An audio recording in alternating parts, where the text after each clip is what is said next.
2 years away from family, Becky decided to return to this area and spend a year working in a daycare and substitute teaching in the Capital District. She was then hired at Scotia-Glenville, where she taught half-day kindergarten for 3 years and then first grade and now second grade for over a decade, all at Sacandaga. Becky met her now husband Andy at Sacandaga, and their 2 kids were the inspiration for their player names at the historic Dragon Hoopla Games. Becky has touched the lives of many children over the years, including now school resource officer Ecker, who had Miss Bosvert as his first grade teacher.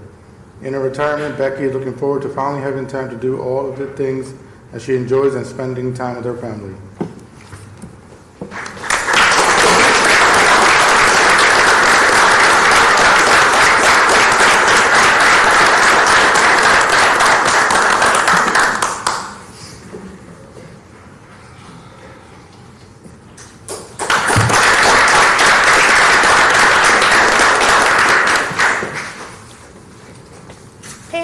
Is a 29-year veteran teaching assistant for Scotia-Glenville, starting at Sacandaga, but spending the majority of her career at the middle school. Pam is truly a jack of all trades in her supportive role for students and staff in the building.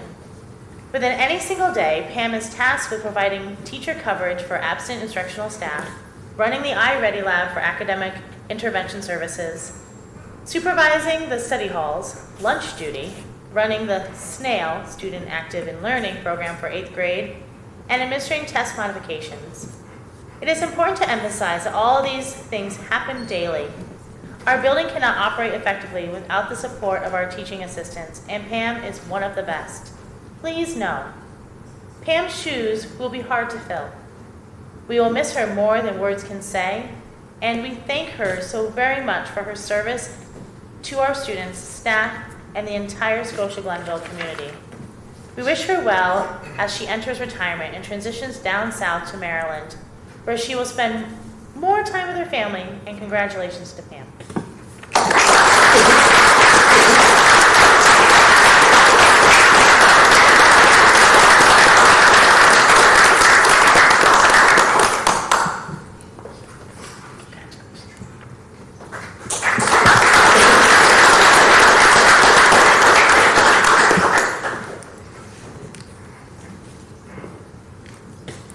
Coach Brian Frazzoni served the district as a recess monitor and then moved to the door monitor position at the Hive at Glen Warden Elementary School, working with students and staff for over 12 years. In his role, he was responsible for monitoring all visitors and parents to the building.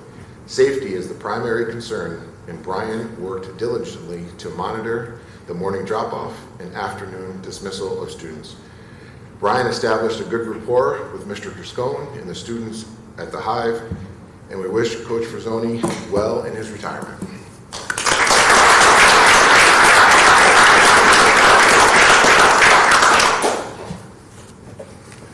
Louise Gundrum, PPS teaching assistant at the high school. Ms. Gundrum has been a teaching assistant in our life skills classroom for 2 years. Her work with our students with special needs has been outstanding. During the time she's worked at Scotia-Glenville High School, she has taken the time to get to know the students in the skills classroom and to build a trusting rapport with them. Ms. Gundrum always works to put a smile on the face of our students and the adults, even as they face regular everyday challenges. She worked collegially with her counterparts in the classroom and always encouraged her students to find ways to participate in the culture of Tartan pride that exists here at Scotia-Glenville. As a Tartan alum herself, she has taken on a role as president of the Scotia-Glenville Alumni Association. While we wish her well as she begins her journey into full retirement, we know she will never be far from the action of Scotia-Glenville.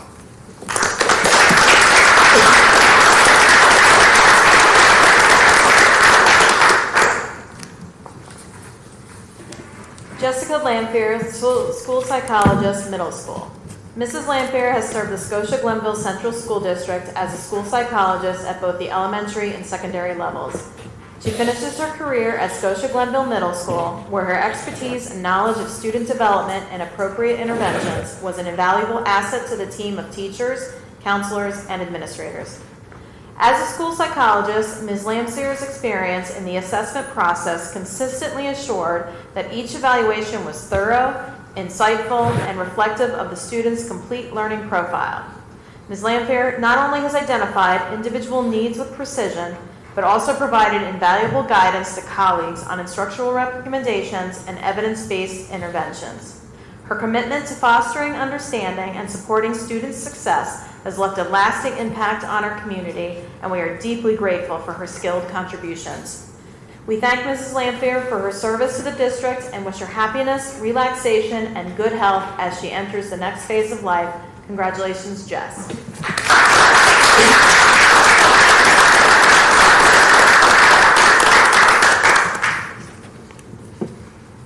Kim Lavery, elementary teacher, Scotia-Glenville Elementary. Kim has dedicated 37 years of teaching at Scotia-Glenville. With 18 years teaching first grade and 19 years teaching kindergarten, she is an expert in all things primary. Anyone who has had Kim as a teacher, including my son Isaac, knows that their padoodle is, and her kindergarten students have learned, that she definitely has the magic touch when it comes to hatching chicks. Kim was instrumental in the shift to Scotia-Glenville from half-day to transitional to full-day kindergarten. She's been a part of so many district committees, has hosted student teachers, has worked as a mentor teacher, has received the Founders Day Award, and is the resident photographer and videographer at SAC. Kim is a lifelong learner and always looking to improve her practice, including receiving micro-credentials in the science of reading this year from SUNY New Paltz. She is passionate about teaching our youngest students to love reading and writing, to be curious and engaged learners, and to learn how to feel and express all of their big feelings in a safe way. Kim will find many ways to stay busy in her retirement, including spending time with her husband, 4 children, 4 dogs, and a cat.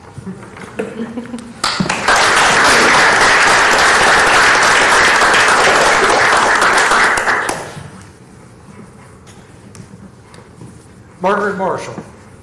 Mrs. Marshall is a person whose dedication, warmth, and quiet leadership have helped shape the heart of our library department for the past 8 years. Mrs. Marshall's time in our district reads like a masterful crafted novel, filled with purpose, generosity, and a constant commitment to others. From the moment she joined the library department, she brought with her an incredible work ethic as well as a deep love of books, learning, and the people she served. She didn't just perform her duties, she elevated them. She became the thread that connected all 6 of our SG libraries, managing, purchasing, donations, cataloging, and ensuring that our resources stretched as far as possible, always with student impact in her mind. She approached each task with careful attention to detail, grace under pressure, and an unwavering commitment to getting things right. Not for the credit, but because it was the right thing to do. She handled vendors, delays, technology shifts, and a million moving parts without missing a beat. Whether it was training others on new systems or quietly supporting overwhelmed departments, Mrs. Marshall made sure the library department was always moving forward, even when the world felt like it was spinning a little too fast. Her desk, often a high-traffic zone of questions and interruptions, was a space of calm and kindness. She welcomed every student, teacher, and colleague with the same warmth and patience. Peg listens, helps, and leads with compassion. As she steps away from the book stacks and into her well-deserved retirement, we know that her next chapter is going to be a beautiful one. She and her husband Peter are already ready to explore the world together, traveling to new places and collecting stories of their own. Peg's heart for animals remains as strong as ever, and she plans to devote her time to caring for and supporting animals in need, those still waiting for a little love, a little comfort, and a safe place to land. Like any great novel, her impact here will be remembered long after the final page is turned. Her story has been one of quiet strength, tireless dedication, and endless generosity, and we are all better for having been a part of it.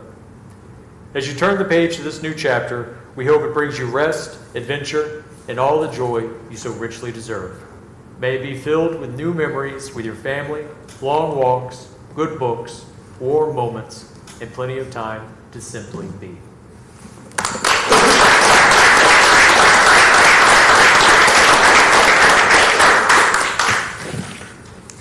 Catherine May, better known as our Katie, elementary teacher at Scotia-Glenville Elementary School.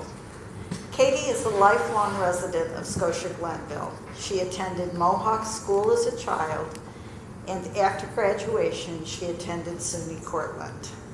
After student teaching in the Rochester area, she returned to Scotia-Glenville, where she has taught for the last 37 years.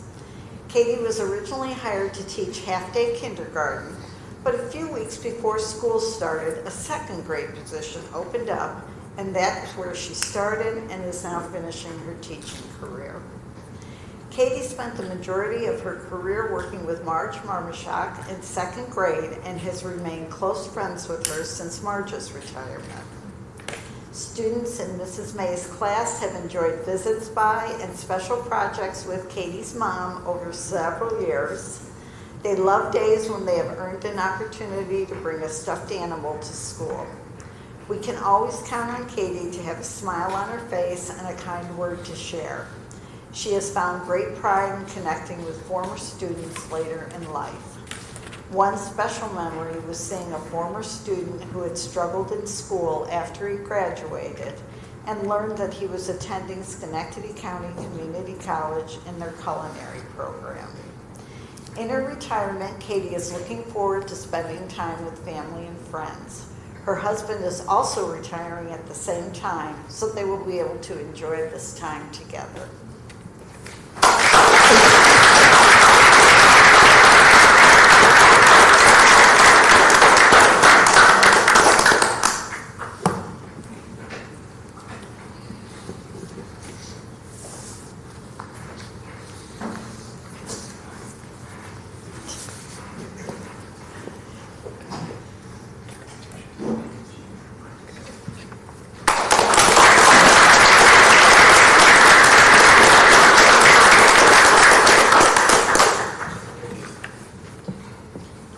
Morgan, Social Studies ELA teacher at the middle school. Miss Morgan started her career at the elementary level, having taught a gifted and talented program at all 4 elementary buildings. In the summer of 1999, she was hired to teach 6th grade at Sacagawea Elementary, where she remained until 2002, when the 6th grade was moved to the middle school.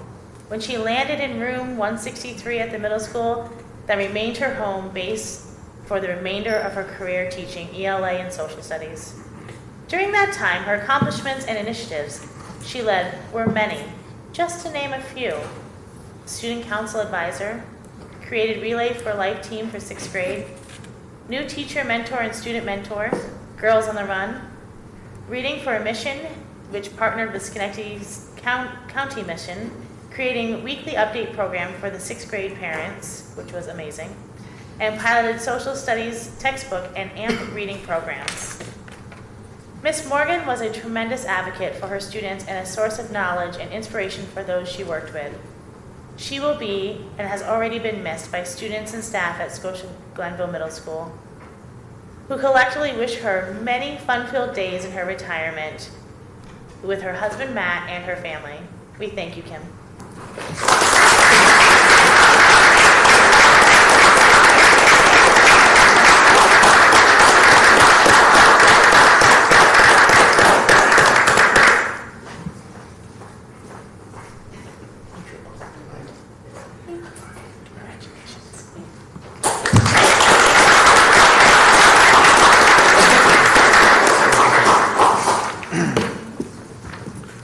Cindy Orlando, teacher aide, Lincoln Elementary. If there was one word to describe Mrs. Orlando, it would be dedication. Cindy is dedicated to her family, friends, colleagues, and students with whom she worked with at Lincoln. Over the last 26 years, Cindy was committed and loyal to her job, going above and beyond to achieve relationships with students and colleagues and contributing to their success. She consistently demonstrated a positive attitude, taking initiative, and delivering high-quality work even when faced with challenges. Cindy is passionate, resilient, and willing to invest extra time and effort to help students succeed. She is in tune to the needs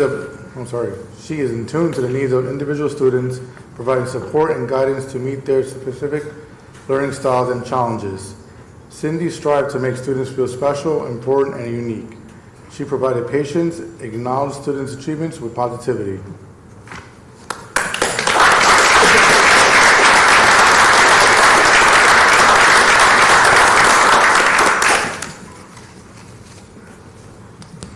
Michael Parks, business education teacher, high school.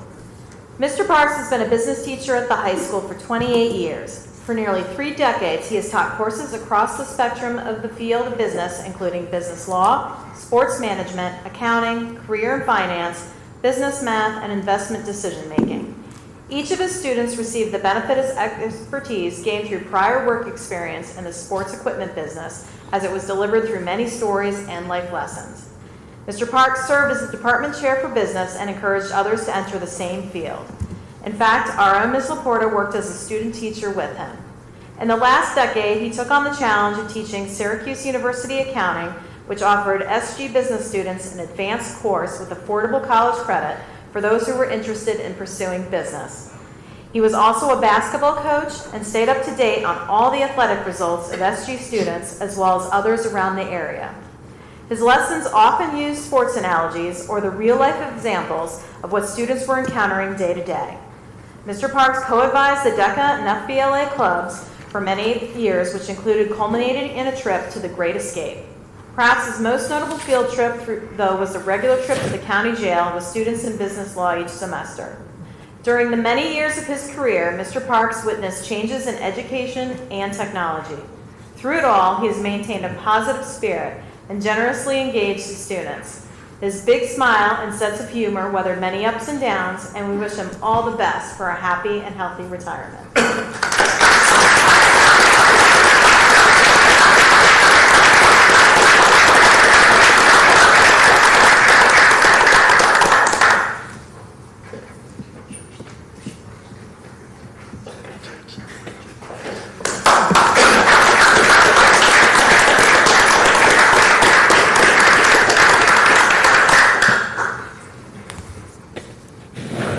Coach John Striffler, better known to his players as Striff, has been at Tartan for 30 of his 33 years as a teacher. He started his career at Glendale Elementary and will finish up in the middle school. John was a dedicated physical education teacher who always wanted the best for and from his students, and he understood the connection between competitive competition, goal setting, and individual progress. It was his demanding while inspiring demeanor, both in the classroom and as a coach, that cultivated many successful years both as a teacher and Coach Striff. Coach Striffler understood the importance of coaching and gave many years of service to Scotia-Glenville, and his resume includes: he coached JV and modified football for 29 years.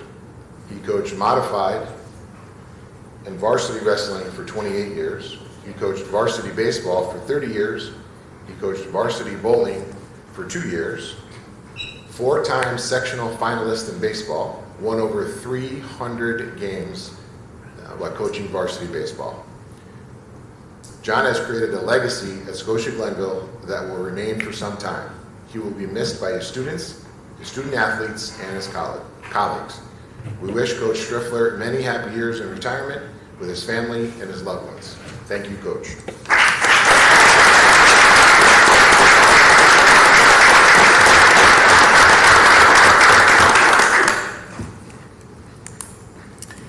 Darren Van Heusen, social studies teacher at the high school.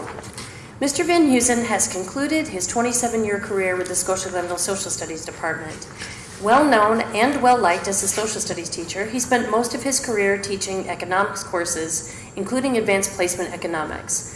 Through the years, his students had projects of all kinds that sometimes led to new activities which played out with the entire student body.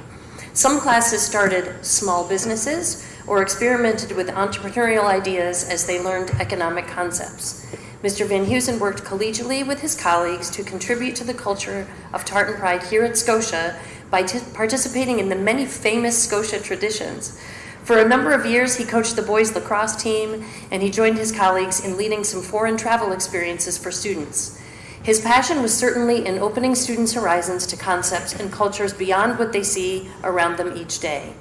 The subject matter and courses he taught determined that he largely had seniors, which gave him the opportunity to connect with students just before they graduated from Scotia-Glenville.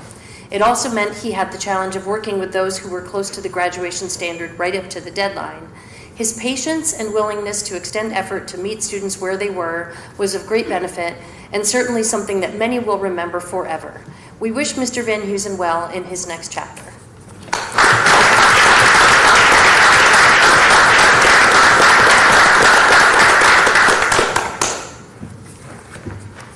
Mary Wisniewski, Teaching Assistant, Sacandaga Elementary School. Mary has made a substantial impact in the lives of so many students at Scotia-Glenville as her career has progressed. After starting as a bus aide with the Transportation Department, she continued working with students with special needs as she moved into an aide position at Lincoln and then Glendale. Mary was presented with a last-minute opportunity to interview for a TA position almost 20 years ago for a self-contained special education class at the primary level and made her first move into that instructional role at Sacandaga. The following year, Mary moved with that program to Lincoln. Over the years, the special education model transitioned to co-teaching, and Mary remained at Lincoln for several years before returning to Sacandaga in 2012 as a building level TA. Over the last 13 years at Sacandaga, Mary has become a jack of all trades, and her positive attitude, skill level, and flexibility have had a tremendous impact on everyone around her. Whether working with small groups of students for guided reading or RTI, pushing into classrooms to support math or foundations, assisting with students with special needs in kindergarten, covering for special area or classroom teachers, Mary has done it all. All of the students know Mrs. W, and all of the staff love working with her, enjoy her infectious laugh, and appreciate all she's done. As Mary retires, she's leaving behind some big shoes to fill, but we wish her the very best as she enjoys more time with her grandkids and has an opportunity to travel.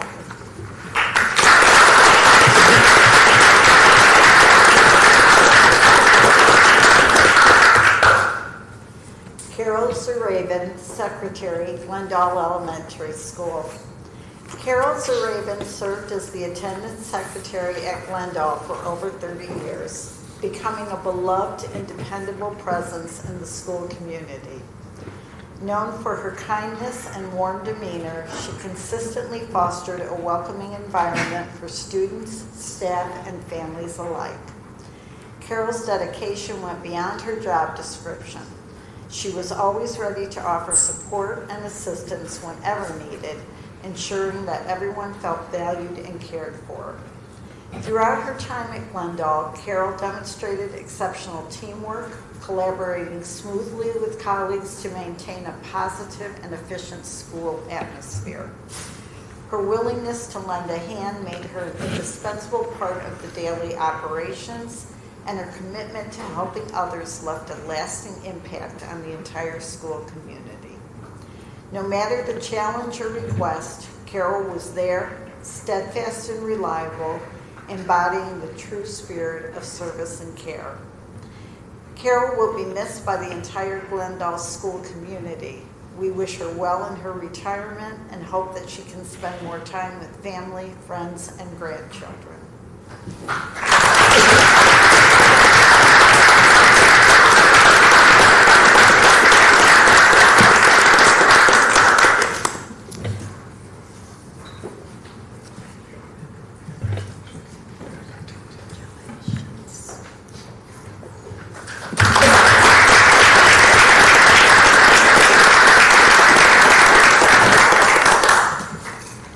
So as tonight is the last board meeting of this school year, that means that tonight is the last night that Miss Emily Orr will be on the Board of Education. So before we break quick, Emily, I just wanted to thank you for volunteering your time for the last 3 years.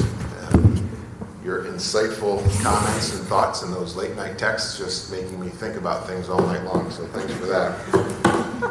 I appreciate everything that you do. I wish you the best in your Alumni Association, Friends of Music, and Freedom Park that needs you desperately. So, Emily, thank you very much. Thank you.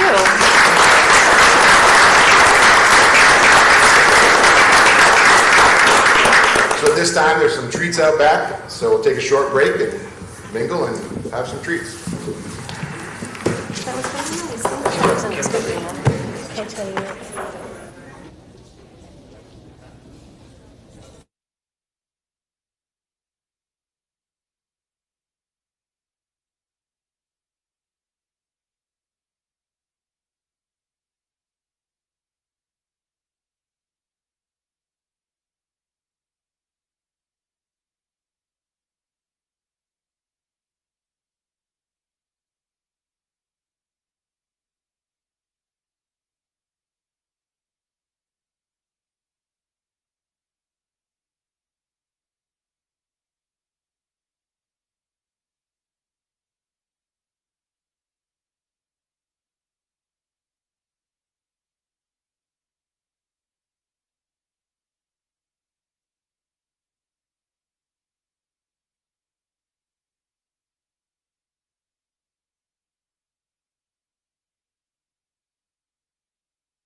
If all retirees can come up to the front tables, we're going to take a quick picture. Can they hear me?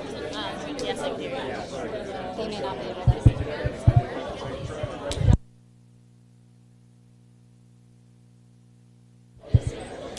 If all retirees can come up to the front tables, we're going to take a quick picture.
Hey, folks, if we could wrap up in about 2 more minutes, that would be great. Thank you.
I will open up the first hearing and privilege of the floor. If there is anybody in attendance that would like to address the board, please step up to the podium. Let us know your name and address, and adhere to our 5-minute policy.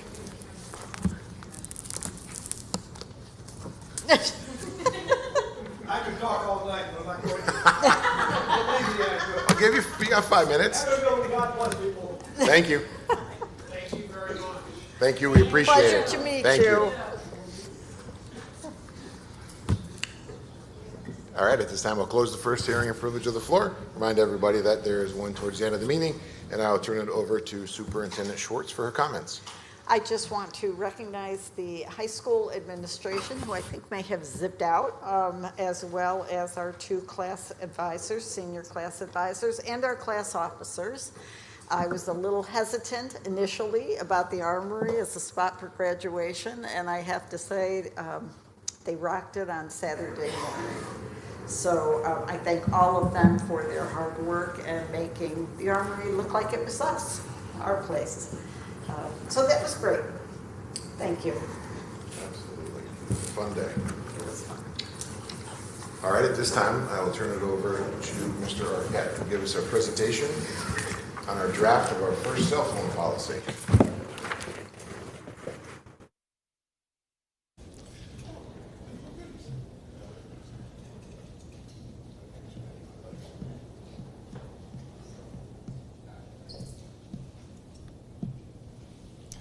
Good evening, everyone. I am happy to present the first draft of our cell phone policy. It's actually been a year in the making, so we're glad to finally be able to present something to you this evening.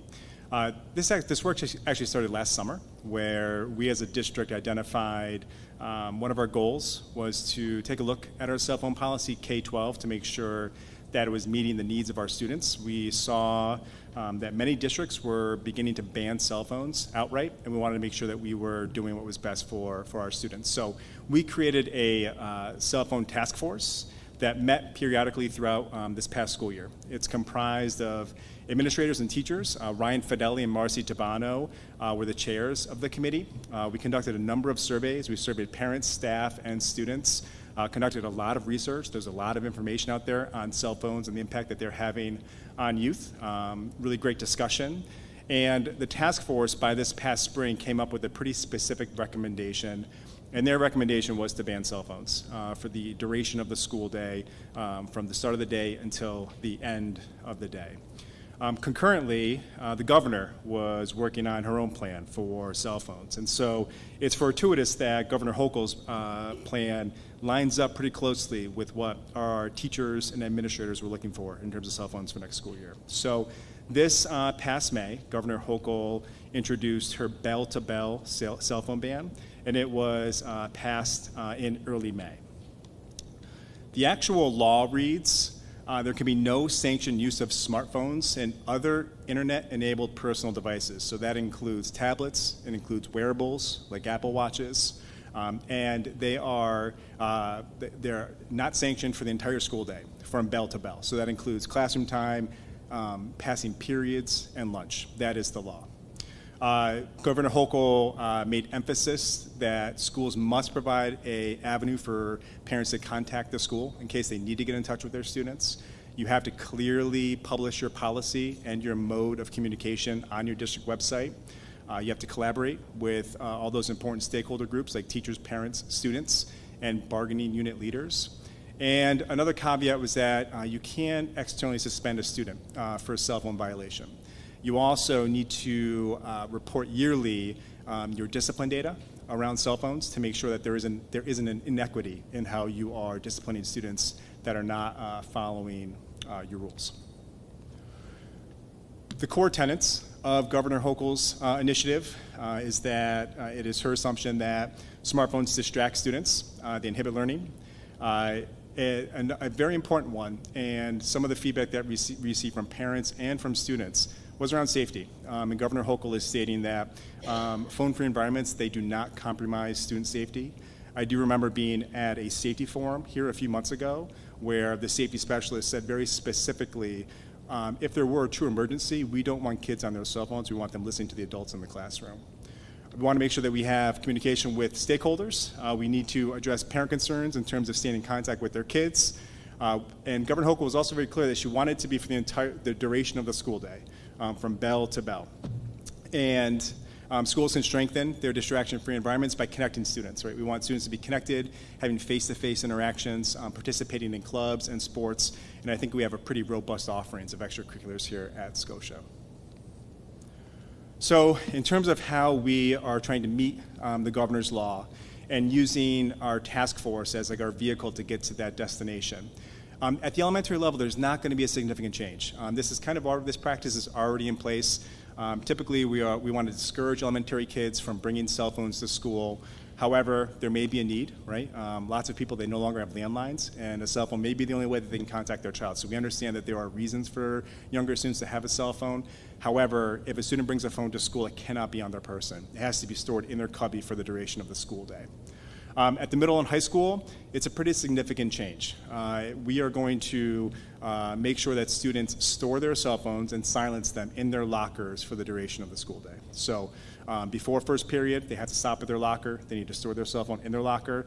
It stays in there for the day, and then they pick it up at the end of the school day. The means for parents and guardians to contact the school would be to call the main office. We want to keep it as simple as possible and make sure there's redundancy. And calling the main office gives parents the best chance of getting in touch with an actual person in the office. And if it is an emergency, the office will decide whether or not they need to call the child down immediately, can it wait till lunch, and we'll work through and triage those situations as they occur.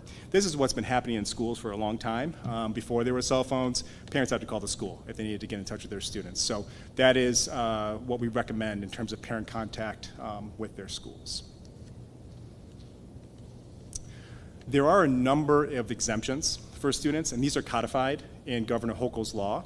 So there could be reason for a student to have their cell phone on their person. Great example is a medical reason. We have a lot of diabetics, and many diabetics now have a monitor connected to an app on their cell phone for their blood sugar level. So that, of course, would be an exemption for that student. Could be part of a student's IEP or 504. I don't think we currently have any accommodations in IEPs or 504s that say a student needs to have access to their cell phone, but it's a possibility. We do have English language learners that could possibly be using it as a translation device. There is the potential for an academic purpose. There are some things that our phones can do that Chromebooks can't. So there could be academic reasons for students having their cell phone. We have some kids who may be the primary caregiver in their household, and if that is the case, then they would receive an exemption. The last category is maybe the hardest to define. It's a little vague in terms of emergencies. That would have to be something that would be decided upon by the administrator, the counselors at the school. An example I can think of is if a student had, let's say, a medical emergency the night before, and that child came to school, told the principal, I'm on this group chat, I have a family member in the hospital, may I have permission to have access to my phone because it is a true emergency, then that administrator can grant an exemption for that student, maybe for the school day. We've talked about with teachers, how can we make sure that it's very clear who has an exemption. We thought about providing like an exemption card for students with their name on it, so that if the student has their cell phone out and an adult were to question them, they can show them that they have a valid exemption for to be able to use their cell phone. So these are all exemptions that were put into law by Governor Hochul to help those students who may have a true need to have a cell phone during the school day. A few miscellaneous items as we consider this policy and turn it into practice. It's also in the law that students can have access to phones that don't have internet access, old school phones, right, like the Motorola Razr of 20 years ago. And this could help those students who feel a real need to have a cell phone as like a safety, for safety purposes. They could potentially have a phone that is not internet enabled, but you can still call or potentially text the old school way.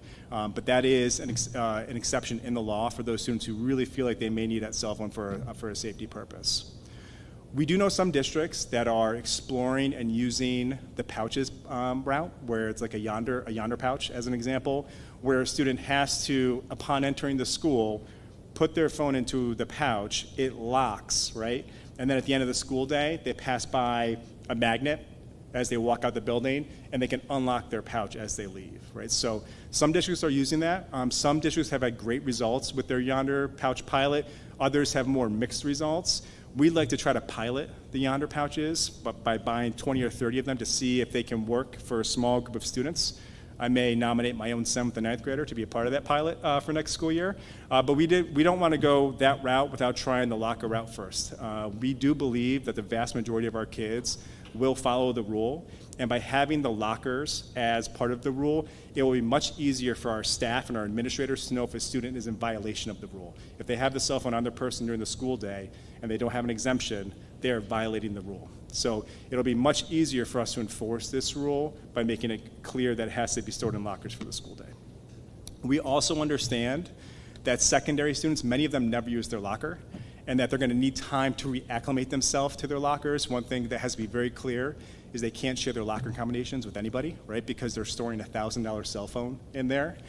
So the middle school and high school administrators know the kids are going to need time with their lockers. They have to reset the rules in terms of locker usage, locker combinations, that sort of thing. But like I've said prior, students used to use their lockers all the time before COVID. We want to get them back into the practice of using their lockers. I honestly would hope that they would stop there to drop their stuff off throughout the day, because I'm not sure if you've lifted a middle schooler's backpack, the thing weighs like 60 pounds if kids don't use their lockers. So we are aware that's going to take time for kids to acclimate to the new policy, especially at the high school level for next school year. Our principals are working on code of conduct adjustments based on this new policy. There doesn't need to be a ton of shifting at the middle school. Cell phones were basically banned at the middle school already. However, students could have them in their bags. That has to change to being stored in their lockers. It's more of a shift at the high school, and so Mr. Fideli has met with some high school teachers. They've adapted their code of conduct language. They're going to present that to you later this summer for your consideration.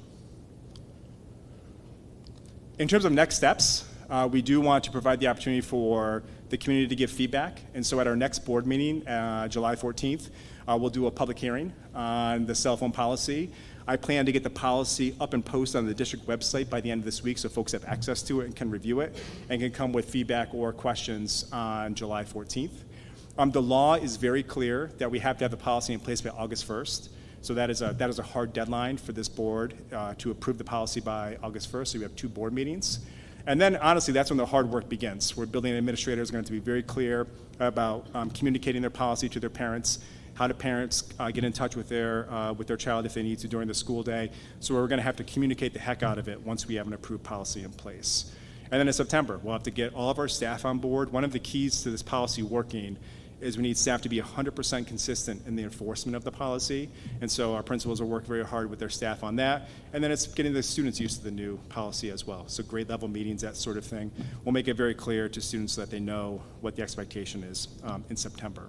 And we'll monitor this. We'll see how it works throughout the school year. We'll talk to staff. We'll talk to students. We plan to survey kids and staff on it to see, is this having an impact? Is it lessening the distraction of cell phones in schools? And if not, do we need to adjust? So it'll be a year-long process to see how this new policy works with our students. Questions? With respect to the internet-enabled device, there are parental controls where you can shut off the internet. Will that be considered an appropriate way so the child can have the phone to make calls but not have the internet access? It's a good question.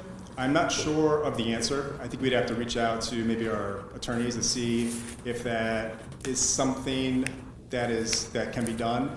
I suppose the question is, how would the administrator know on a day-to-day basis if those controls were turned on or turned off? To me, that would be a pretty challenging thing to manage for students. Okay.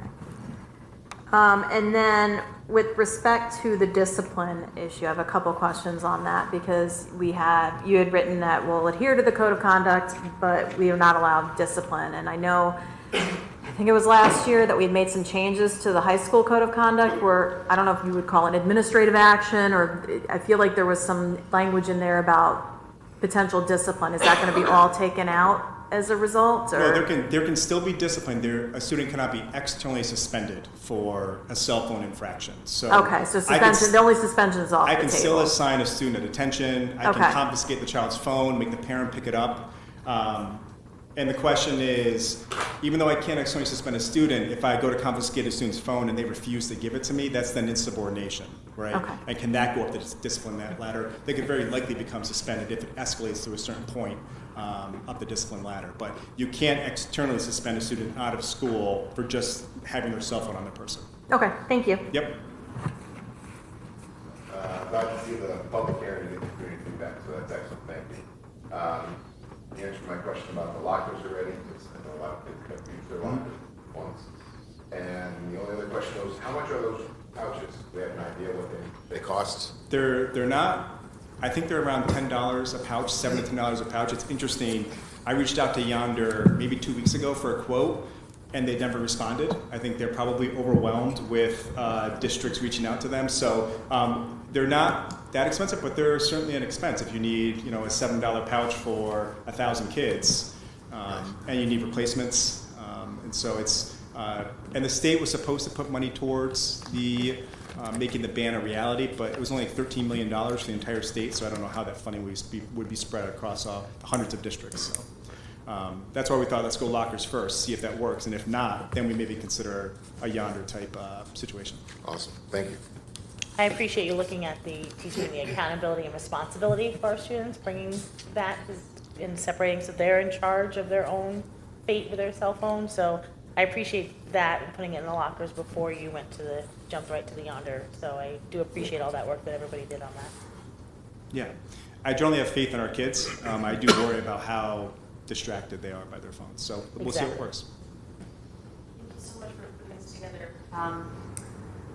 I hope that we would have gone this route anyway, even if there wasn't the state policy. I know when I ran for school board, I mentioned that in my Meet the Candidates night that I hoped it was something that we would come to. I have to say that at my last school, I was elected by the students and the staff as the teacher most likely to confiscate your cell phone. And everybody thought it was so funny, and I said, you just wait until it becomes a real problem.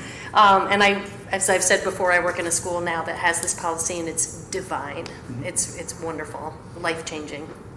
So I look forward to see how it plays out. That's my hope as well. Yeah. Question on the Yonders, because I have some experience working with those. I kind of groaned when I saw it.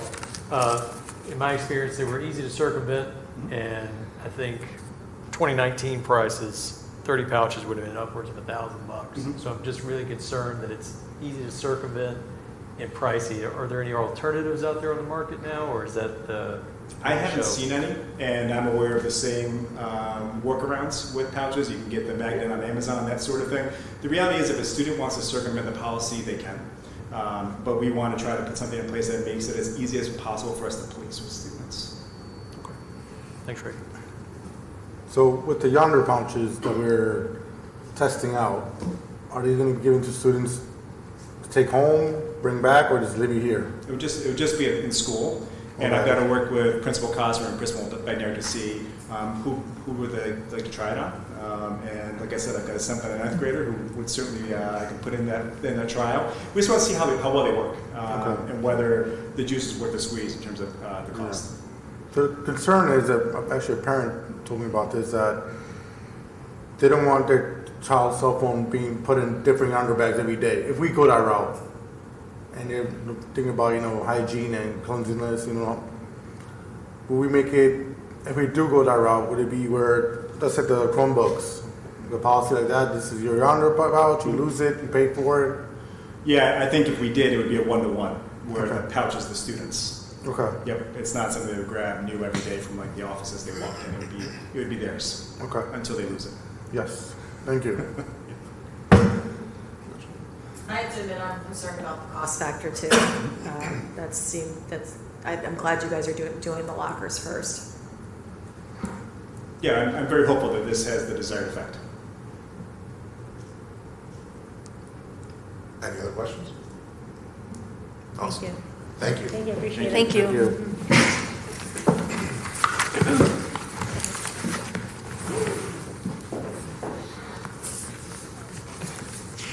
All right, if I can get a motion, please, to approve the report of the inspectors of the budget, vote, and election. I'll make a motion that we approve the report of inspectors of budget, vote, and election. Thanks, Emily. A second? Second. Thanks, Chad. Are there any questions on that? Comments? All in favor? Aye. Anyone opposed? Abstain? Excuse me.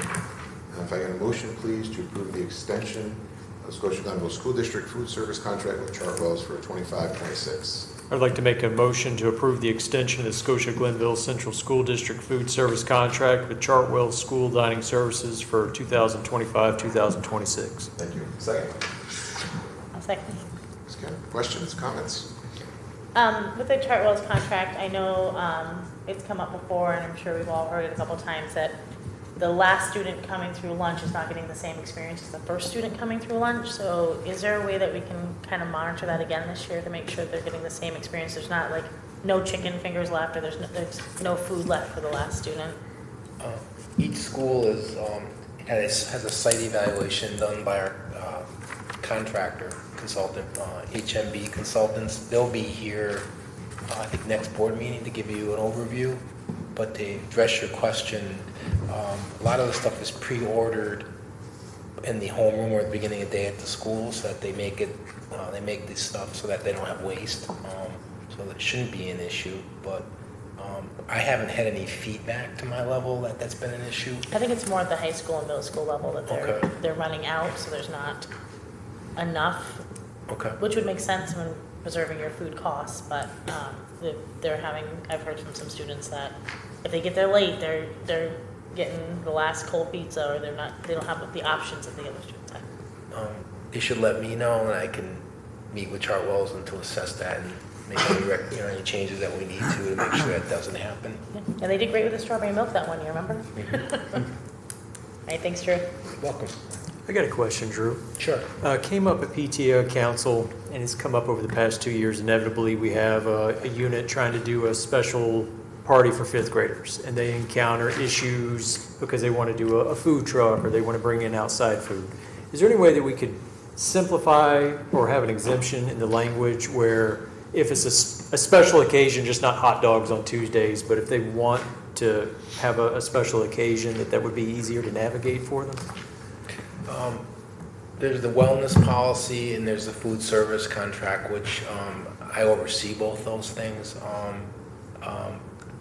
Food trucks have a different situation because we can't monitor the food quality as far as being a food service, national food service program. There's certain things that we have to abide by. To have a waiver and exemptions possible, I've done that. We do it for the seniors on their senior picnic day. So it's something we could look at, Chad, going forward. Okay. Just go through the business office, Yep. Ask about waivers? Yep. Okay, thank you, Drew. You're welcome. All right, all in favor? Aye. Anyone opposed? Or abstain? So moved. If I had a motion, please, to approve the agreement between Scotia-Glenville School District and Richard Wiesen as consultant. I'd like to make a motion to approve the agreement by and between the Scotia-Glenville Central School District and Richard Wiesen as consultant. Thank you, Chad. A second. I'll second. Have any questions or comments? I had a couple of questions. So is the understanding that, I know it says the contract goes, it's a 10-month contract that expires, like, I think, June 30th. Is the understanding that his services would be needed for that entire school year? And is it just until the new information system is off the ground, or will he always be an employee, a consultant? That would be determined by the end of this school year as we look at what the data reporting changes are between Power School and School Tool and State Education Department. Okay, thank you. And this is a contract renewal, correct, with this individual, and the rate stayed the same, nothing was increased? Correct. And so this is in the budget? Yes. Thank you. Thank you. Anything else? If not, all in favor? Aye. Anyone opposed? Or abstain? So moved. I get a motion, please, to approve the MOA by and between Scotia-Glenville School District and the Scotia-Glenville Secretarial Association. I'll make a motion to approve the MOA by and between Scotia-Glenville Central School District and Scotia-Glenville Secretarial Association as submitted. Thanks, Carter. A second? Second. Thanks, Jeff. Questions? Comments? If not, all in favor? Aye. Anyone opposed or abstain? So moved. I get a motion, please, to approve the 25-26 fee schedule for community use of school facilities. A motion to approve the 2025-2026 fee schedule for community use of the school facilities. Thanks, Kim. A second? I'll second it. Thank you. Questions, comments? I was just curious, how often do we rent the facilities? Does it happen often? Usually for the outside dance companies using the auditoriums, that's where it comes into play more often than not. Thanks. You're welcome. Any other questions? If not, all in favor? Aye. Aye. Anyone opposed or abstain? So moved. I get a motion, please, to approve the appointment of the BOE student member for 25-26 school year. I'll make a motion to approve the appointment of Board of Education student member for the 2025-2026 school year of Michael Lape as the student member and Caleb Feinberg as the alternate, as submitted. Thank you. Second? I'll second. Thanks, Kim. Questions, comments? If not, all in favor? Aye. Aye. Anyone opposed or abstain? So moved. I get a motion, please, to approve the resolution for the annual organizational meeting for 25-26 school year held on July 14th. I'd like to make a motion to accept the resolution for the annual organizational meeting. Thank you. And a second? I'll second it. Thank you. Questions, comments? No, none. All in favor? Aye. Anyone opposed or abstain? So moved. We can do 16 and 17 resolution. I got a motion to approve both resolutions. I move to authorize Scotia-Glenville School District's participation in the cooperative purchase service for electricity, as well as the participation in the cooperative purchase service for natural gas as submitted. Thank you. A second. I'll second. Questions, comments? Yeah, I had a couple questions. You had said, Drew, that this is being done early in anticipating hopefully more favorable pricing in the fall. What did they use to establish that there's hopefully going to be more favorable pricing at that point? They look at their commodities analysis. They have a lot of, basically being a statewide consortium, they have a lot of people that are dedicated just looking at the futures and this sort of thing, what's going on in the energy market. We follow their lead. It's generated us, as you can see when I provide the annual cost per square foot in our facilities, our numbers are really favorable. We've been pretty much keeping our budgets decreasing or flat since I've been here because of efficiencies in these cooperative bids. But they have a team that looks at the future indexes of what's going on in the energy market. It's above my knowledge base, but how they do it, but they have people dedicated to what's going on in the energy industry. So, Well, that leads to my next question, because I was wondering if you knew when this evaluation was done, only because we've had some interesting changes somewhat recently, and I was just curious if this evaluation was done before that, or if it's been done very recently to make this decision that the fall seems to be a better time. it's a recent evaluation. They put this out to us to entertain it, recommend we bring it to our boards. It was probably in the past year they looked at this and decided to go out early to get us locked up. So, All right, thank you. yes. Any other questions? If not, all in favor? Aye. Anyone opposed? Or abstained? So moved. I get a motion, please, to approve resolution appropriating tax reserve for 24-25 tax settlement. I'd like to make a motion to accept the resolution appropriating tax century. What was that again now? Certiorari. Certiorari reserve funds for 25-24 tax settlement. Thank you, Chad. A second. One second. Thank you both. Questions, comments on that? I noticed that the property values in those settlements were cut in almost half, and I know the settlement for this particular year was about 36 that we have to pay back. 30. I'm assuming do we have more in our reserve than that amount, or was it solely for these cases knowing they were coming up? No, as you know, good question. So from the budget, we're using $165,000 from that reserve based on positive settlement. So this claim by itself, which was 3 years, we reserved $36,000. We settled at $33,000. So that basically there's $3,000 favorable than what we reserved. To allude to your other point is, as you looked at it, which is a good point, on the 25-26 tax rolls, their assessment dropped. So it's in the tax roll, so they're paying less. Right. So that'll affect us in the future as well. It's going to continue at that particular rate that they. whenever somebody's assessed value is reduced, it just Right. spreads it amongst everybody else. So we need to collect $1 and they're going to pay less, then we pick up more as an Right. entity. So Okay. Thank you. you're welcome. Anyone else? If not, all in favor? Aye. Aye. Anyone opposed or abstained? So moved. I get a motion, please, to approve the resolution to increase the debt service reserve fund. A motion to accept the resolution to increase the debt service reserve fund. Do you want me to do 20 also or no? We can do 20 as well if we'd like to, sure. And I'll also ask to accept the resolution decrease employee benefits reserve fund. Thank you. A as second. stated. Second. Thanks, Chad. Questions, comments on either of those? I had a question about the employee benefits reserve fund. Can you just generally explain why you want to do this and why the amount of $43,000? Sure. Thanks. In the past years, when we've had a surplus that's been better, as you know from the recent fiscal projections, we would absorb this in the operating budget. But I'm, for the first time in 17 years, want to go to the reserve so we can kind of preserve that surplus that I projected to the board. It's that tight. So we're going to use, that's what the reserve is for retirement payouts, $43,000. There's a significant amount of money in there that we set aside. We can absorb this. It's just my recommendation to use it this year. Thank you. You're welcome. Any other questions? Good question.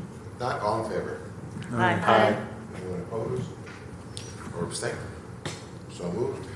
I get a resolution, please, to appoint an interim administrator for the districts. I'd like to move to appoint interim administrator for the district as submitted. Thank you. A second.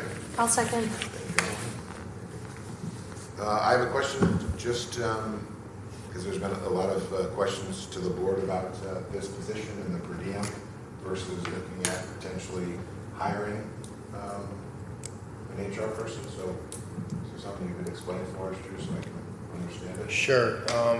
The rate's consistent with this year, no increase. There's no legacy cost or fringe benefits, which would basically, if you added the health insurance, the pension, the FICA, it'd be another 30% on top of this, like $650. So this is a better, right now in the short term, it's a better position for the district to mitigate what we're going through with reduction of staff, some staff that are on leaves. It's a good bang for our economic buck right now. Okay, good. That helps. How is the daily rate decided, and is it the same as last year, or did it increase? It's the same. Same. Any other questions? If not, all in favor? Aye. Aye. Anyone opposed or abstain? So moved. If I get a motion for resolution 22, please. I'd like to make a motion to approve the establishment and donation of and for the Cameron Memorial Scholarship. Thank you, Chad. A second. I'll second. Any questions or comments? Not all in favor? Aye. Anyone opposed or abstain? So moved. Thanks. If I can get a resolution, please, for item number 23. A motion to approve the resolution, approve the name change from Youth Leadership Club to Unified Club. Thank you. A second. I'll second it. Thank you. Questions or comments? I just was wondering what it was. Is it in correlation with like unified basketball and unified bowling? Is there something different? A more inclusive title. Okay, thanks. All in favor? Aye. Anyone opposed or abstain? So moved. If I get a motion, please, on resolutions 24 and 25. I'll make a motion that we accept the gift and donation to be applied to both the Scotia-Glenville Central School District Technology Department and the Scotia-Glenville Central School District Music Department as submitted. Thank you. A second. I'll second it. Thank you. Questions or comments? Yes, I was very excited to see about this Cam Master Panther CNC router, but I didn't know what it was. What's it do? Anybody know? I So your believe it internet thing? engraves. It's coming to us from Mayfair Jeweler, Right. so I believe it is a fancy engraver. Oh, okay, nice. It's awesome. Yes, very. It can carve objects like wood very specifically. Oh, wow. So, and That's really nice. I was talking to Mr. Keating, the department chair for tech, and apparently the Mayfair, they lost the employee that was the expert on it, and so it's a tax write-off, I believe, and it's basically like brand new. That's awesome. It's a huge gain for the district. Yeah, that's amazing. It's a nice donation. Yeah, very nice. If nothing else, all in favor? Aye. Anyone opposed or abstain? So moved. Thanks. If I get a motion, please, on communications. Motion to move communications. And a second, please. Second. Thanks, Chad. Questions on that or comments? If not, all in favor? Aye. Anyone opposed or abstain? Great. If I can get a motion, please, for the report of superintendents for item A, tenure recommendations. I will motion to approve the 27A tenure recommendations A through 20 as stated. All right, 1 through 20. 1 through 20, sorry. A1 through 20, I forgot. We'll amend that comment. Correct. And a second on the section A. I'll second it. Thank you. Anyone have any questions or comments on that? Okay. If not, all in favor? Aye. Aye. Anyone opposed or abstain? Stay. Okay, so move 402. Okay, thank you.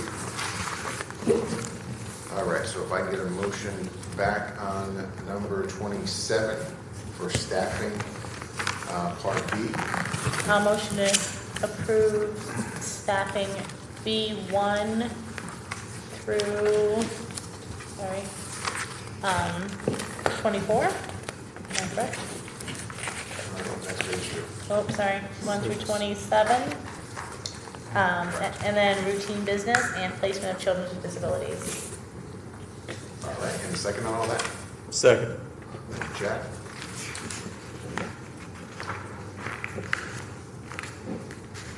The only question or comment that I would have is I would like to say kudos to everybody involved, especially Ms. Stefano for having our fall coaches in front of us before the end of June and before July, so that way we don't have any hiccups as we move forward through the summer workout. So kudos there to that team that made all that happen. Any other questions or comments? I had a couple of questions. These were all on the budget that we just voted on, correct? All right. Because it seemed like we were replacing more retirements than I thought, but so I just was curious if you could talk a little bit about that. These were all retirements. These are all positions of people who retired that we were expecting to sorry, I'm losing my train of thought, that we were expecting to replace because of student numbers, I'm assuming? Well, 3 of them are people were, because of the way we manage the reading teachers in the library. Okay. So both additional folks, and then a long-term lead and a speech therapist. Okay. And with respect to the management confidential, that was what was brought us before we voted on or we had the final vote on the budget, correct? Yes. So all of those are now included in this new budget that was voted on for June 17th? Correct. Okay, thank you. You're welcome. Any other questions, comments? I would say I was at the coaches night last week. It was a great turnout, full house. Good. A lot of students interested, great coaches set up. And Mr. Bauer did a great job. Awesome, thank you. All in favor? Aye. Anyone opposed? Okay, so moved. The routine business, any questions, excuse me, about payroll warrants or check warrants? Treasurer's report, May 2025. Questions on budget transfers, May 2025. All okay. Moving on to other business. Does anyone have any other business that they would like to talk to? I have 2 questions. To circle back to earlier in the agenda, looking at the rates that we charge for outside groups to come in is super reasonable. Drew, have we ever looked at as an outsource to push that out more to the community? I don't think a lot of people are aware of that, and I think maybe they would take advantage of that and maybe a little extra revenue come through. Is that worth the squeeze to do, or? Certainly the board's discretion if you want to, but we're just supposed to cover our cost and still kind of make it favorable to the community. And we also try to get into if it's a Scotia group, it's Scotia kids, we don't charge for the facility use. So you're exactly right, but we try to make it, since I've been here, community friendly, so that we're allowing access to our students and our families to use what they're paying taxes for after school. But could certainly look at that if you have ideas. So I'm glad to run it by Susan and see what we can come up with. Yeah, I constantly get that from various organizations outside of they're looking for areas to come into, and like I said, the rate's incredibly reasonable. So yeah, we're protective of making sure it's for our community first before outside because of the wear and tear factor. So we don't really, again, we just cover our custodial and oversight cost. Rick's testament to that with Tartan basketball. Unless it's the weekend, we don't charge for the use of the gym for that program because we have custodians during the night. So it's, and outside groups have a hard time getting in because our inside groups are, community groups are really utilizing our facilities. Hal can echo that too. Yeah, it's a real, and again, we don't have a separate department. It's my department. It's me and my team, and work with Marcy. It's we try to let the camps in and this and that. But we still try to rest our facilities so they're ready for our school year. We have nice facilities. And, yeah, that's what I'm thinking. Yeah, absolutely. It's a good thought. And a second question, Susan. I'm getting a lot of questions from families that are curious about the committee looking at the shuttering of a school. When is that something they can expect to hear a little more about? I'm sorry, Chad. A lot of families are asking me about the coming committee to examine the school closure. When can they expect to see something like that emerge? I hope you'll be ready to adopt the charge July 14th at the reorg meeting. Awesome. And there's actually going to be an application process. So I think we will have many folks who are interested. I think so too. That's great. Thank you. You're welcome. I just wanted to say thank you to our administration, our staff, and our teachers for our school year, because we are now gone through graduation. So thank you for everybody for a great school year. I wanted to mention that I thought the facility was great for the graduation.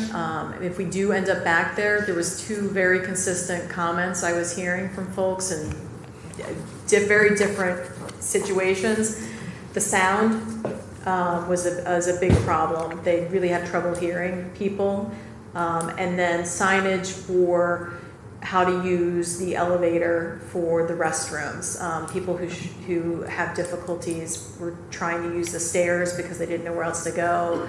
Those are two, I think, fairly easily fixable things, so I just wanted to mention it, that I heard both of those things from several sources. Thank you.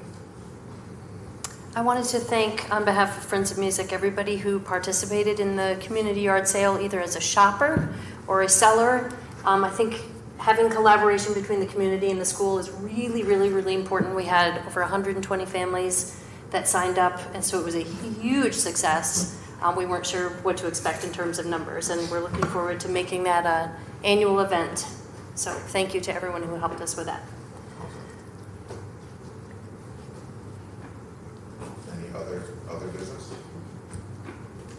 All right, if not, then I will open up the second hearing and privilege of the floor. If anybody would like to address the board, please just head to the podium, state your name and address, adhere to our 5-minute policy.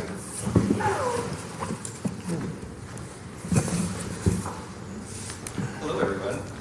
Jesse Knapp, 340 Mohawk Ave. I was hoping I could provide a little feedback early on the cell phone policy. I know, Mr. Arquette, you mentioned how if parents need to get a hold of the students, that they could go through the main office and get through to them. I'm hoping that there will also be a policy in place on how the students can get a hold of the parents, maybe through a similar fashion.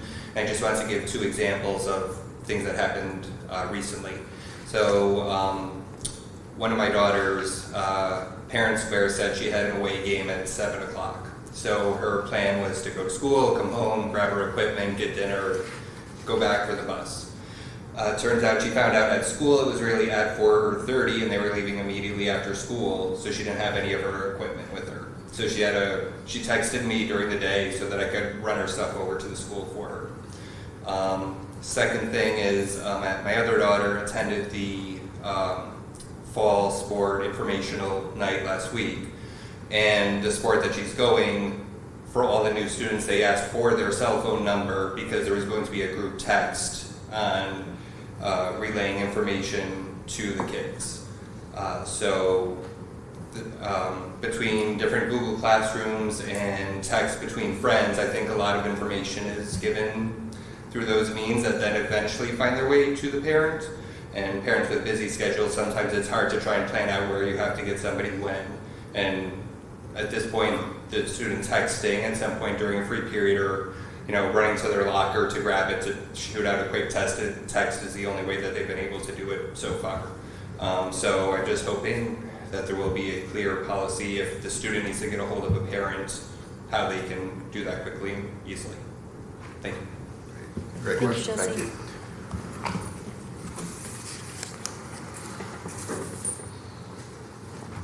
Anyone else? All right. If not, I will close the second hearing and privilege of the floor, and I will ask for a motion to adjourn. I'll motion to adjourn. I'll second. All in favor? Aye. Opposed or abstained? Thank you, everybody. Thank you, Emily. Thank you. Thanks, Emily. You're free.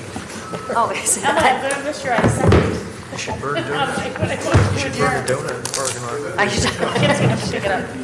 See, what you all don't know is I'm not going anywhere. Yeah, I'll just get one of those. Yeah, That was easy, but I'm still Somebody gonna put these on it. be here making noise